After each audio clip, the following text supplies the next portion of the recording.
చేస్తున్నటువంటి అతి పెద్ద mistake in this democracy. Okay okay correct. Kalyan గారు ఎస్ మీరు చాలా కాలంగా ఫైట్ చేస్తున్నారు గోరక్ష గురించి. ఎస్ వందే గోమాతరం అంటాం మనం, జై శ్రీరామ్ అంటాం, జై శ్రీకృష్ణ అంటాం. కృష్ణుడికి ఇష్టమైనది ఏదైనా ఉందంటే గోసంతతి, గోపాలురం అంటాం.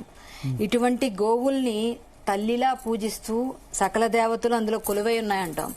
అటువంటి గోమాతని మనం ఈరోజు కాపాడుకోలేని పరిస్థితిలో ఉండి ప్రతి క్షణం ఇప్పుడైతే ఇవిడ చెప్పారు మొత్తం చూడలేదు ఆమె వెళ్ళి, కాకపోతే చూసి ఉంటే కొంత ఉంటారు. నేను డైరెక్ట్ ఫేస్ చేస్తాను డైరెక్ట్. మొన్న లాస్ట్ మంత్ ప్రతిపాడులో నేను ఎఫ్ఐఆర్ చేయించాను. విజయనగరంలో 250 గోవుల్ని ఒక 1 month లోపల నేను కొత్త వలస గోశాలకు పంపిస్తే విత్ ఇన్ 1 week లోపల ఎఫ్ఐఆర్ చేయిస్తే ఏ పోలీస్ స్టేషన్ నుంచైనా అక్కడికే రాస్తున్నారు. ఎందుకు రాస్తున్నారు అని వెనకపడి మేము ట్రేస్ చేసి మొత్తం పడితే శేఖర్ అనే ఒక దందా వాడు ఉన్నాడు, వాడు ఒక పెద్ద మాఫియా. ఘాటీ సినేవాడు అన్నాడు. ఎక్కడి నుంచి ఉన్నారంటే వీళ్ళు ఒరిస్సా నుంచి మొదలైంది ఇదంతా. మేము విజయనగరంలో అర్ధరాత్రి ఒక రోజంతా నిద్రపోకుండా నైట్ అంతా నిద్రపోకుండా నైట్ 10 o'clock స్టార్ట్ చేసిన ఆపరేషన్ మార్నింగ్ వరకు పూర్తిగా ఆ స్లాటర్ హౌస్ ని మొత్తం అంతా వెళ్లి లోపలికి వెళ్ళి చూస్తే ఏం జరిగిందంటే మాంసం ముద్దలు, చిన్న దూడలు, ఆయిల్ ఒక పక్క వండుతున్నారు. ఇంత ఘోరంగా ఉంది. మొత్తం మా టీం అంతా వెళ్ళింది. నేను ఇక్కడ నుంచి ఆపరేట్ చేస్తున్నాను. మొత్తం అందరం వెళ్ళి అది అసలు మొత్తం పెద్ద మాఫియా. అది లోపలికి వెళ్తే బయటకు మనిషి రాలేరు. అలాంటి పరిస్థితిలో అక్కడ అంటే రాత్రి తెల్లవారి గోరక్షకులు హిందుత్వాదులు అందరూ వెళ్ళి అది క్లోజ్ చేశారు. కళ్ళ ముందు చూసాం ఆ మాంసం ముద్దల్ని. వామిటింగ్ ఒక్కటే తక్కువ. అట్లాంటి పరిస్థితుల్లో ఉన్నాం మనం. బక్రీద్ వస్తే ఓల్డ్ సిటీ నుంచి ప్రతి గల్లీలోకి వెళ్ళి ఫోటోలు తీసుకొని వాళ్ళ ఇళ్లలో ఉన్నవి తీసుకెళ్లి మేము అప్పచెప్తే 2వ రోజుకు మళ్ళా వాళ్లే వచ్చి తీసుకెళ్లిపోయేటట్టు పోలీసు వాళ్ళు తీసుకున్న ఏ చర్యలు చూపించండి మాకు. ఎన్ని ఎఫ్ఐఆర్లు చేయించాం. మా దగ్గర ఇంత పెద్ద బండిలు ఉంది. నాది పర్సనల్ గా నేను గోరక్షక్గా వెళ్ళి ఒకసారి 2-3 సార్లు మమ్మల్ని హిట్ చేయడానికి బండితో వచ్చారు. ఎన్ని రకాల కష్టాలు నష్టాలు ఉన్నా మేము వెళ్తున్నాం. ఈ రోజు ఈ అబ్బాయి బెడ్ మీద నాటు తుపాకీ గుండు తగిలి పడున్నాడు. ఇలా గోమాత కూడా ప్రతి నిమిషం బాధపడుతూ ఆమె రక్తం ఓడుతున్నా సరే గోమాతకు ఒక సహజ లక్షణం ఉంటుంది. మూలికలు తిని ఏ మనిషి తన దగ్గర ఉన్నాడో ఆ మనిషి చేయి స్పర్శన్ గాని తగిలితే అతనికి ఏమి బాధ ఉంది శారీరకంగాని తెలుసుకొని గోమాత ఆ మూలికలు తిని మనకు పాలిస్తుంది కాబట్టి మన పిల్లలకి హెల్తీగా ఉంటారని మనం చదువుకున్నాం, చూసాం, నిజమైంది. ఇంత మంచి గోమాతని మనం ఏ విధంగానూ కాపాడుకోలేని పరిస్థితిలో ఆ పిల్లవాడికి ఈరోజు ఇలా జరిగింది. బట్ ఇక్కడ ఒకటి మాత్రం నేను చెప్తానండి, మాఫియా అంతా కూడా హిందువుల్ని ఆనుకొనే వెళ్తుంది. నా దగ్గర ఫుల్ ఆధారాలు ఉన్నాయి. దాన్ని మనం ఫస్ట్ ఇక్కడ కట్ చేయాలి. ఎక్కడ ఉంది మూలం అక్కడ కట్ చేయాలి. ఈ అబ్బాయికి జరిగిన న్యాయం ఖండించాలి. దీని గురించి మనం ఫైట్ చేయాలి. వాడినేం వదిలేదు లేదండి. ఎవడైనా సరే తీసుకురావాలి.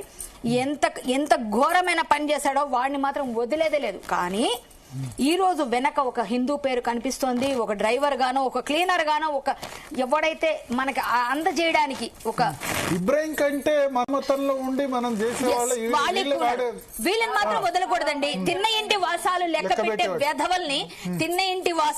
పెట్టే వెధవల్ని మాత్రం నడి రోడ్డులు పనిష్మెంట్ ఇవ్వాలి. మేడం ఒక్క నిమిషం ఉండండి, మాట్లాడే పని ఉంది. ఇక్కడ విషయం ఏమిటంటే నాకన్నిటికన్నా బాధాకరం ఏంటంటే నిన్న పిల్లడు తల్లడిల్లిపోతుంటే ఆ తల్లి పాపం ఎంత ఇష్టంగా ఆమె చెప్తుంది, చాలా క్లియర్ గా చెప్తుంది, అమ్మా నాకు బాధ ఉంది కానీ నా కొడుకు కోసం కన్నా దేశం కోసం. కానీ ఆ తల్లి కళ్ళు తుడిచేవాళ్ళు మనం ఏమైనా అవగలమండి? ఒక ప్రాణం పోతే, ఇప్పుడు కష్టంలో ఉన్నాడు బానే ఉన్నాడు కాబట్టి సరిపోయింది, కానీ ఆ ప్రాణం పోతే ఎవరండి ఈరోజు?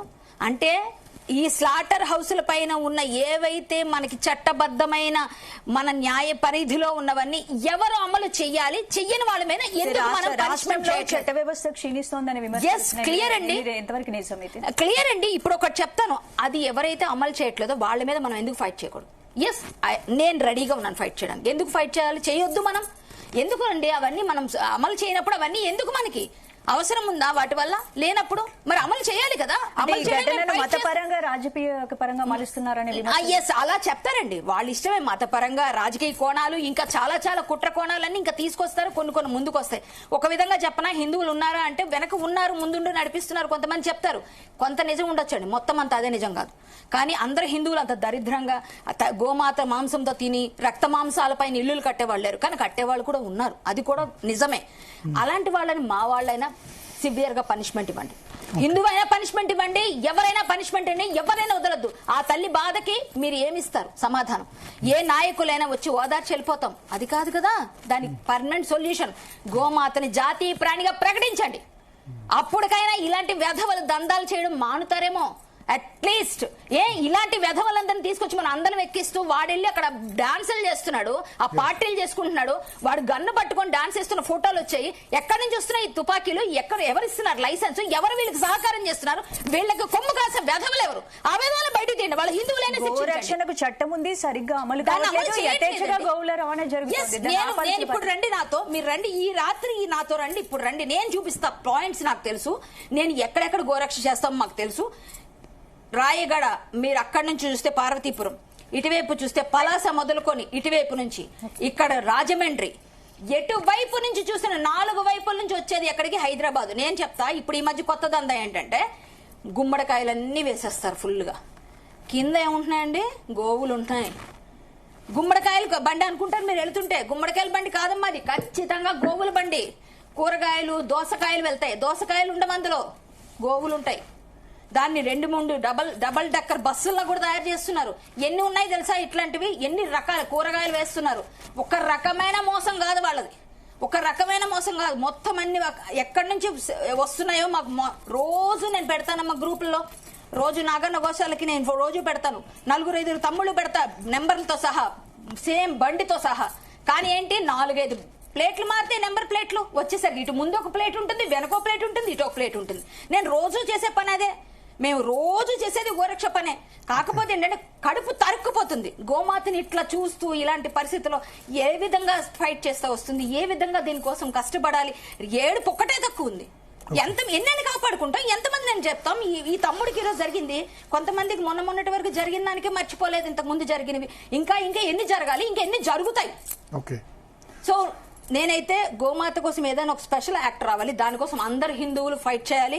నిజమైన హిందువులు అందరూ ముందుకు రండి. ఎందుకంటే వాళ్ళకి సపోర్ట్ చేసే హిందువులు మాత్రం కొత్త యాక్ట్ పక్కన పెడితే అసలు ఇప్పుడున్న చట్టాలు ఏమున్నాయో మాట్లాడదాం. సో శంకర్ మౌనిక్ గారు జాయిన్ అయ్యారు, సంగప్ప గారు జాయిన్ అయ్యారు, రావినూతల